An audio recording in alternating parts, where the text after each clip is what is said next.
Now, the whole reason that we're here tonight, our featured artist is Harold Joyner, and he says he enjoys solitary walks in the woods, and it sort of, I guess, invigorates his soul and brings a calmness to him, and I can definitely see that in his works. It's certainly the color palette. I told him yesterday, I just absolutely love the color palette that he's used. And anyway, here he is. I think this is your second show with Archway, and we're just thrilled to have him.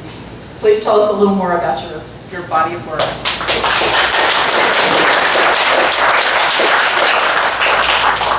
So I want to begin with thank yous, lest I forget them at the end.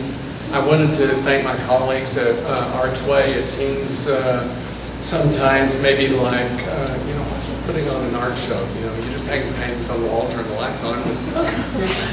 Well, there's a lot of work that goes on behind the scenes, and I get a lot of support and encouragement from my colleagues. So thank you very much for that. I also want to thank Houston Wilderness for agreeing to partner with me.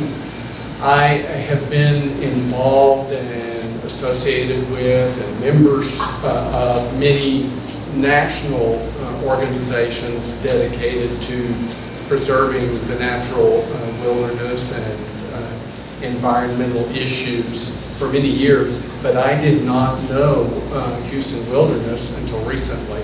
And I'm thrilled to meet them because they are concerned with the wild spaces around Houston and inside the urban environment. And those are the places, selfishly, that I really enjoy. Those are the places where I find renewal and a sense of calmness and solace.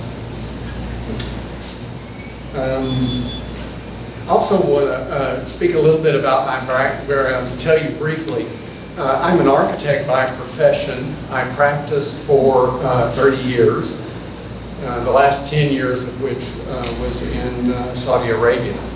I went there to work for Saudi Aramco, which is the state-owned oil company.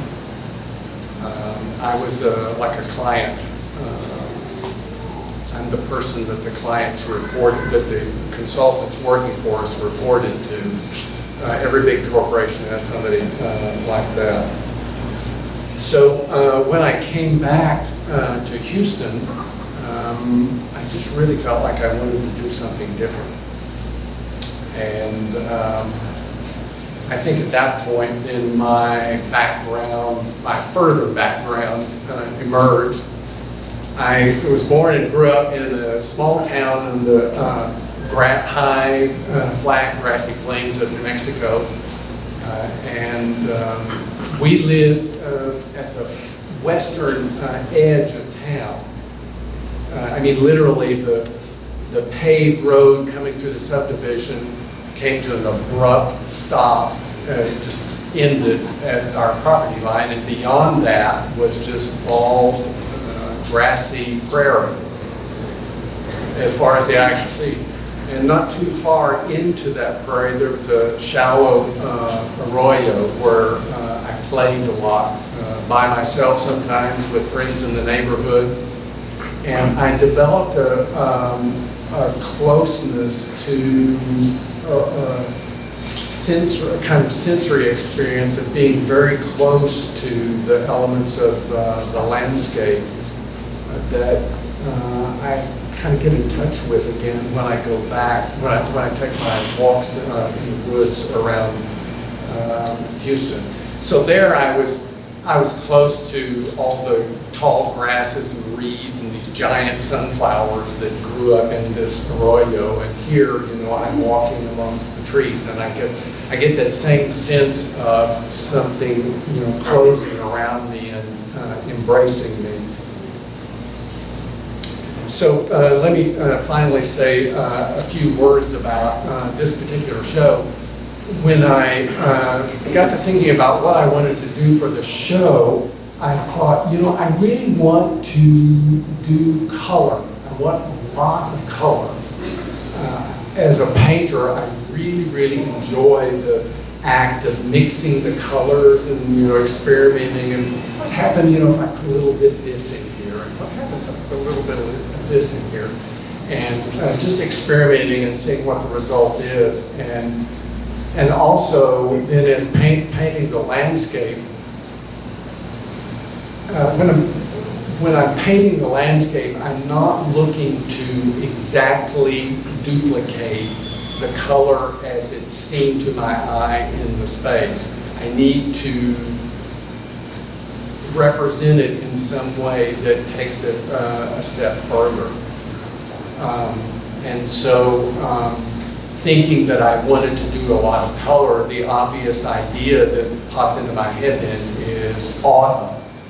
And a lot of people here would think, well, there's no color in Houston. Houston doesn't have any autumn color. But we do have autumn color. It's just not in great abundance like one sees in New Hampshire. It's there in little pockets. You have to kind of look for it and know where it is.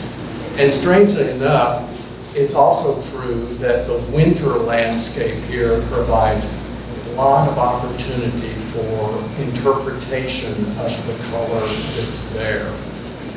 And also an observation that I have had over the years as I've painted the landscape, since I focus on water a lot, and I would also add that when one takes a walk in the woods around the Houston area, anywhere, eventually you're going to come in contact with water. So I've painted water a lot, and it's just an observation I've had that when I see the water in the cold months of the year, it's more intensely colored than it is in the warmer months of the year. I don't know why that is, it's just an observation.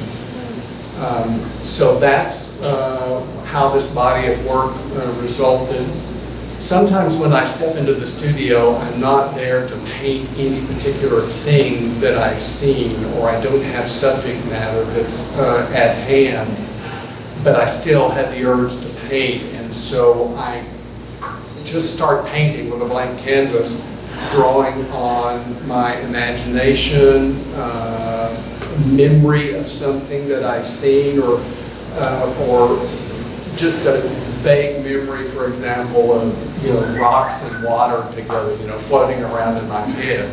And so I just start painting, and that's what I paint. So the show that you see is comprised of two bodies of work: the more realistic works that are inspired by a particular location, and the works on this side that are just total inventions and totally created from imagination. So that's kind of what I have to say about the show. Thank you all for coming out. And should I ask for... Anybody have questions? If anybody have any questions? No? Yes, okay. Why did you use different kinds of paint? Because virtually all of the imaginative ones are, like that, and all the more realistic ones are that other kind. Those paintings are done in oil, and this one and one of the others here are done in oil. These little paintings here are done in another medium. They're done in acrylic paint mostly.